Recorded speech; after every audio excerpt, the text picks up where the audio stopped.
Hi guys, this is the last chapter I'm gonna do in this sitting, I suppose you could say. It's Skylene's point of view again.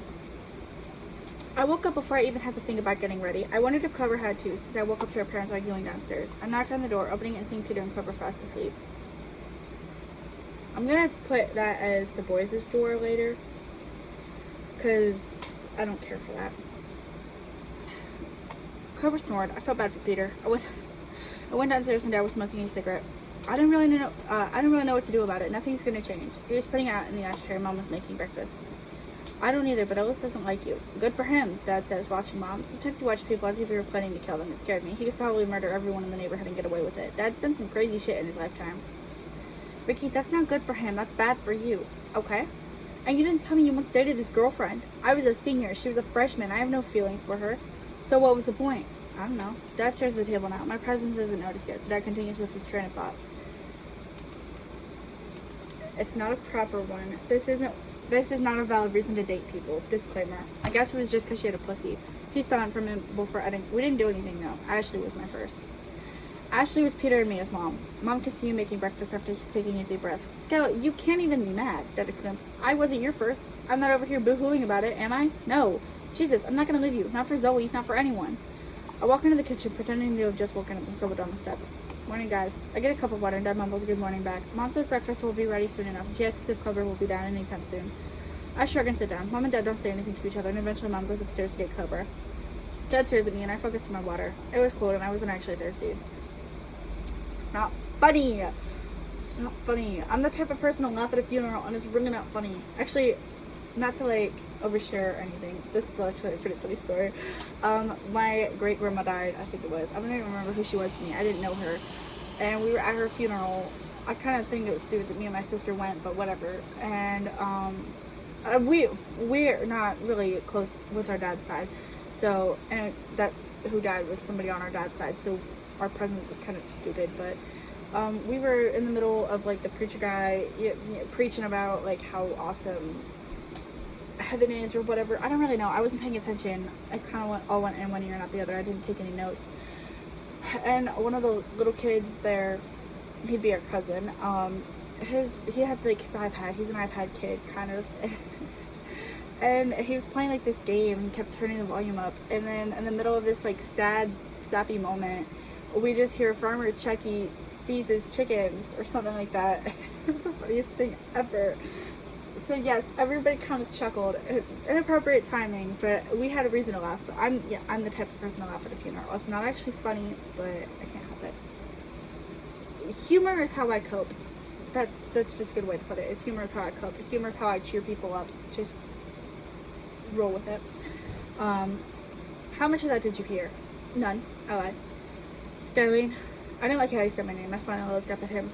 It's fine. I heard the part where Mom said Ellis doesn't like you. Dad smiles, a rare expression to be displayed on his face. He doesn't, but I don't care. I don't like his girlfriend, not the way your mother thinks I do. I don't have any feelings for any of my exes. Your mom can't get that in her thick skull. I always wanted to defend Mom, to point out that he cheated with an ex. That's how Peter and Mia got here. She has a right to worry, especially since it's an ex. But she's technically family, so I guess it wouldn't make sense to go back to her. Right. Cobra and Mom come back and she serves plates. Dad doesn't eat, he just leaves the room. Cobra stares at his food. He's not a morning person. Eventually he looks over at me as if deciding whether or not to ask a question. I've been up for a while if that's what you're thinking. I answer. I saw you and Peter were still asleep. You snore.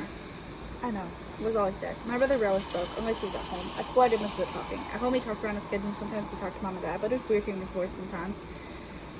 We finally went back upstairs and I pulled out a white t-shirt and my leather jacket, putting on black jeans and combat boots. Sure, the school has a dress code and a uniform and all that, but I didn't care. The elementary school didn't make us wear uniforms, so why should the middle school?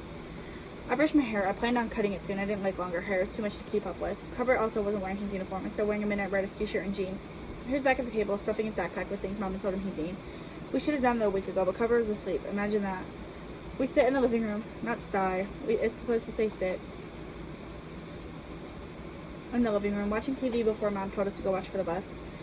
I groaned, walking over the door and peering out the little window. Nicole and Ellie were on their porch swings. Ours was rarely used. We didn't have a functional family like it. Our family lived indoors or in the backyard. I lived inside, hence my pale skin. Cobra, on the other hand, spent a lot of time outside. He had a tan, but it looked kind of nice on him. He messed with his hair in a hallway mirror. I don't know who he was trying to impress. Probably the teachers. Finally, I saw Nicole and Ellie both coming down their porch stairs, so I led Cobra out to the bus stop. I thought I was kind of dumb. The bus didn't just come around the cul-de-sac, but I wasn't the driver. Bob was nice, and he was a little older than Mom. We were waiting at the bus stop, and I smirked at Ellie. Nicole was more focused on the ground, probably relying on us to know when the bus got here. Who are you? I'm Ellie. Ellie introduces herself, asking who her cousins were. Oh my gosh, she really didn't know? That was hilarious. And I nudged Cobra a little. He was in La La Land a lot now. Sometimes it worried me. How cute, I snort. Cobra was smiling, his eyes on the bus. I wish I could get in his head and tell him to make up his mind. Did he want to be here, or did he want to hang out with me and be like me? Or did he want to be a quiet nerd who gets bullied? Nicole introduces herself, skipping the part where she shares her name. I tell Ellie we're her cousins, and Ellie turns to Nicole. Partner up, that makes 2 targets in one spot.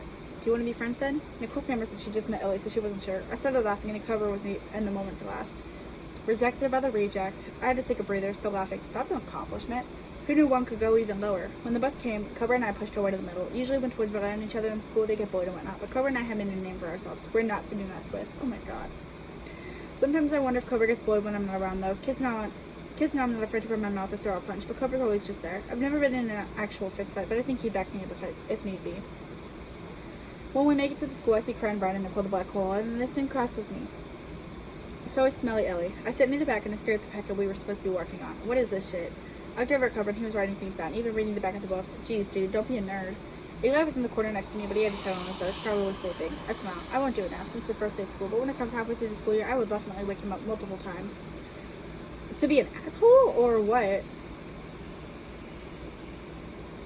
I chucked my papers into the folder, heading to my next class gym. We got to just hang out, and I stretched out on the bleachers in the top corner, staring at the ceiling. Eli sat not too far away, drawing in his sketchbook. I sat up and watched him. He was so focused. Focused! I caught a glimpse of his eczema, and it looked terrible. I felt kind of bad for him. Hey, rash face, I call. He looks over at me. I smirk. How was your summer? Did the sun burn your crustiness off? He ignores me, continuing to draw. I shake my head, smiling, and scooting closer to him. Do you always ignore people when they talk to you? If they're not referring to me when they speak, yes. My name isn't rash face, it's Eli. Oh, Eli. I'm not pretending I just met him. That's a cool name. So how was your summer? He shrugs. Good. I nod and we're dismissed for lunch. Damn, she's such an asshole. I don't remember her doing that. I go through the line, having the money Mom gave us for lunch. I wait until the snack stand opens, walking over and getting Hershey bar. I pocket it and Cobra quickly eats his food. Are you done? I ask and he nods. He dumps his tray, following me over to Nicole's table. I spotted Brian sitting alone, and I wondered why they weren't together. Ellie was with Nicole. Maybe he didn't like Ellie. Bonus points, I guess. I overhear Ellie ask Nicole if she ever thinks about anything other than books. No, I answer, smirking and looking at the two of them. Leave us alone. We haven't done anything to you. Nicole actually closes her book. What a surprise.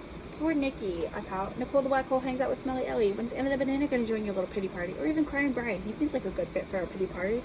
Ellie yells that they didn't want Brian there. I wondered what he thought of that, and I smirked. That's not very nice. Are you saying that because nobody wants you here either? You're an outsider. Even Nicole doesn't want to be your friend. Shut up, Ellie says, but I can see it hurt her feelings. Actually, I side with Nicole. Ellie would probably annoy me a little bit. Not my wife, though. She doesn't.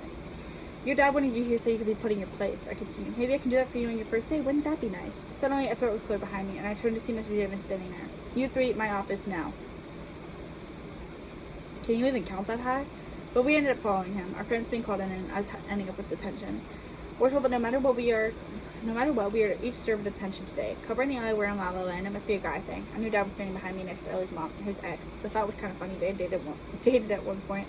Ellie's mom didn't seem to have any hard feelings towards him, probably having moved on with Ellie's dad. Her mom wasn't exactly ugly. She just wasn't Dad's type, I guess you could say. Ellie didn't look like her mom at all, and I don't think she looked like her dad either. At least I looked like my mom. My hair was more from my dad, though. Once everyone had been talked to and the rules were clarified and upheld, our parents were allowed to leave. Ellie's mom leaves along with Eli's mom. They came for us, which kind of sucks. He turned to us in the hallway. That's the worst you could do. If you're going to get in trouble and misbehave at school, at least make it worthwhile. Wear your uniforms tomorrow, okay? He'd already told us in the office in front of everyone. Yes, Dad. I sighed. He was telling us he'd see us later after our detention. Cobra and I hid in the bathroom for a little bit before finally heading to class. That was ridiculous, and Dad was mad at us. We didn't ask to get detention. The whole uniform idea was stupid anyways. I'm not some schoolgirl, and the uniform felt like a Halloween costume. Can't blame her for that. Throughout math, I couldn't help but watch Brian. I know Nicole stared at him a lot. We only had a few more classes before the day would be over, and my final class was history. I was excited. I had thought of an epic prank. Hopefully, Ellie got up at some point because I was going to put my melted Hershey bar on her chair, making it look like she shit herself. I watched Brian as he bounced his leg. I wondered if he did that all the time or if it was an every once in a while thing. He liked Nicole. He liked Nicole. I knew it. I'm sure everyone did. I eventually zoned out, only tuning back in when the bell rang, dismissing us to our classes before history finally rolled around. I sat behind Ellie, thankful that the teacher assigned our seats. She had no idea we were related because Ellie's last name is Rogers, whereas mine is Scaroni. Ellie walked in, groaning when she saw the seat placement. I smirked as she sat down, ready to ruin those white jeans of hers. For once, history was going to be fun.